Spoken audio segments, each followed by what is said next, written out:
1 লাখ নিযুক্তিৰ নামত পুনৰ নাভুত নাছৰুত কাণ্ড সংঘটিত কৰিছে ৰাজ্য চৰকাৰে আৰু শেহতীয়াকৈ ঘোষণা কৰা ৰাজ্যৰ স্বাস্থ্য বিভাগৰ 45টা ভিন্ন শাখাৰ পদৰ বাবে অনুষ্ঠিত হোৱা সংযুক্ত লিখিত পৰীক্ষাৰ ফলাফলত এতিয়া ব্যাপক বিসংগতি হোৱা দেখিবলৈ পোৱা গৈছে। বিশেষকৈ এজন প্ৰাৰ্থীয়ে 28ৰ পৰা 31টা পৰ্যন্ত পদলৈ উত্তীৰ্ণ হৈছে। একোজন প্ৰাৰ্থীয়ে চতুৰ্থ বিভাগৰ বিভিন্ন পদত বাছনি হোৱাত বঞ্চিত হৈছে হাজাৰ হাজাৰ নিবনুৱা চাকৰি প্ৰাৰ্থী। একাংশ অধ্যক্ষ আৰু কাণ্ডজ্ঞাহীন চৰকাৰী বিষয়াৰ এই কাৰ্যত হতভম্ব হৈ পৰিছে এতিয়া হাজাৰ হাজাৰ নিবনুৱা।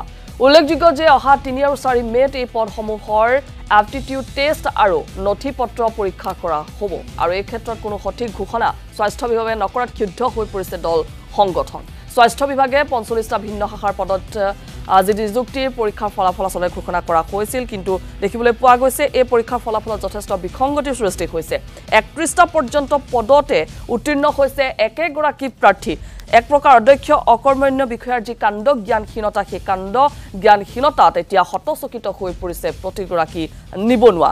আৰু উল্লেখ কৰিব লাগিব যে চৰকাৰে যি 1 লাখ নিযুক্তিৰ সিদ্ধান্ত গ্ৰহণ কৰিছিল বা সেই প্ৰক্ৰিয়া অব্যাহত আছে আৰু তাৰ মাজতে চতুৰ্থ বৰ্গৰ যি স্বাস্থ্য বিভাগৰ বিভিন্ন পদৰ পৰীক্ষাৰ ফলাফল ঘোষণা কৰা হৈছিল, তাতেই এই বেমেজালিৰ সৃষ্টি হৈছে আৰু ৰাজ্য চৰকাৰ এক প্ৰকাৰ সমালোচিত হৈছে এই বিষয়টো কেন্দ্ৰ কৰি। আৰু লক্ষণীয়ভাৱে যে অধ্যক্ষ লগতে অকৰ্মণ্য বিষয়াসকলৰ কাণ্ড জ্ঞানহীনতাৰ বাবে 31টা পদ পৰ্যন্ত 2টা বা 3টা নহয় 31টা পদ পৰ্যন্ত একেগৰাকী প্ৰাৰ্থী কিন্তু উত্তীৰ্ণ হৈছে। গতিকে এই বিষয়টো সন্দৰ্ভত পৰৱৰ্তী সময়ত চৰকাৰখনে কেনেধৰণৰ এটা ব্যৱস্থা গ্ৰহণ কৰে বা সেই বিষয়া কৰ্মচাৰীসকলৰ বিৰুদ্ধে কেনেধৰণৰ ব্যৱস্থা গ্ৰহণ কৰে সেয়া অতিকৈ মন কৰিবলগীয়া হ'ব।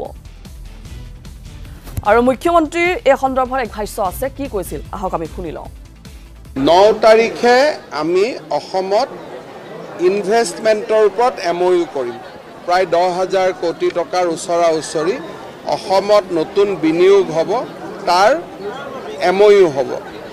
10 তাৰিখে মাধৱদেৱ কলাক্ষেত্ৰ উন্মোচন হ'ব বিহপুৰীয়াত আৰু 10 তাৰিখে গধূলি সকলো ৰেচন কাৰ্ড থকা লোকলৈ 5 লাখ টকাৰ বছৰি বিনামূলীয়া চিকিৎসাৰ যিখন আঁচনি মুখ্যমন্ত্ৰীৰ আয়ুষ্মান অসম সি উদ্বোধন হ'ব আৰু 11 তাৰিখে নিয়োগ পত্ৰ বিতৰণ হ'ব। এতিয়া আমি এটা বহুত ডাঙৰ কাম কৰি আছোঁ যে জিলা প্ৰশাসনসমূহক শক্তিশালী কৰা আৰু বিকেন্দ্ৰীকৃত কৰা। আমি এটা নতুন আলোচনা কৰি আছোঁ যে কোনো মানুহ যাতে জিলা উপায়ুক্ত অফিচত আহিব নালাগে।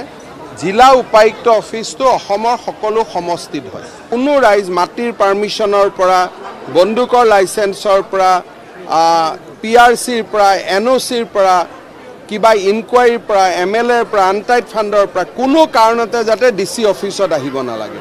12, 13, 14 তাৰিখে তিনিচুকীয়া তাৰ ওপৰত ডিটেইল ডিছকাশ্যন হ'ব।